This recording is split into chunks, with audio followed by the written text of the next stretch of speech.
வணக்கம் உறவுகளே. இன்றைக்கி நம்ம வீட்டு சண்டே என்னன்னு பார்க்கலாங்களா? வாங்க. சுட சுட சாதம் தான். நாங்கள் எப்போவுமே சாதம் வடித்து தான் பயன்படுத்துவோம். குக்கர் சாதம் அதிகமாக பயன்படுத்த மாட்டோம். அதுக்கப்புறம் பார்த்திங்கன்னா சூப்பரான ஒரு மட்டன் குழம்பு தான் நம்ம வீட்டில் ரெடியாக இருக்குது. நான்வெஜ் இல்லைன்னா அது எப்படிங்க சண்டேவாக இருக்கும்? நான்வெஜ் இல்லைன்னா அது சண்டேவாக இருக்காதுல்ல. எங்கள் வீட்டில் அப்படி தான். உங்கள் வீட்டில் எப்படிங்கிறத சொல்லுங்கள். சூப்பராக மட்டன் சுரக்காய் எல்லாம் போட்டு ஒரு குழம்பு ரெடி பண்ணியிருக்கேன். இது பார்க்க மட்டும் இல்லை ஃப்ரெண்ட்ஸ், சாப்பிட்றதுக்கு செம்ம டேஸ்ட்டாக இருக்கும். நான் இன்னொரு தடவை இதை வீடியோ எடுத்து நான் உங்களுக்கு ரெசிபி போடுறேன். அடுத்தது பார்த்திங்கன்னா இது மட்டும் இருந்தால் போதுமா?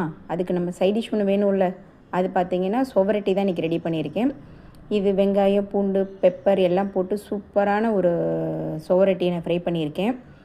சூப்பராக இருக்கும் டேஸ்ட்டு. இது ரொம்ப உடம்புக்கும் ஹெல்த்தியான ஒரு டிஷ்ஷு. ஹீமோகுளோபினோட அளவை அதிகமாக சீக்கிரத்துலேயே இன்க்ரீஸ் பண்ணணும்னு நினைக்கிறவங்க வீக்லி ஒன்ஸ் கண்டிப்பாக நீங்கள் சோரொட்டி எடுத்துக்கிட்டே வந்தீங்கன்னா உங்களோட ஹீமோகுளோபின் அளவு இன்க்ரீஸ் ஆகும். அதுக்கப்புறம் நான் மட்டன் சூப் எடுத்து வச்சுருக்கேன். இன்றைக்கி நம்மளோட சண்டே இப்படி தான் போச்சு. தேங்க்யூ.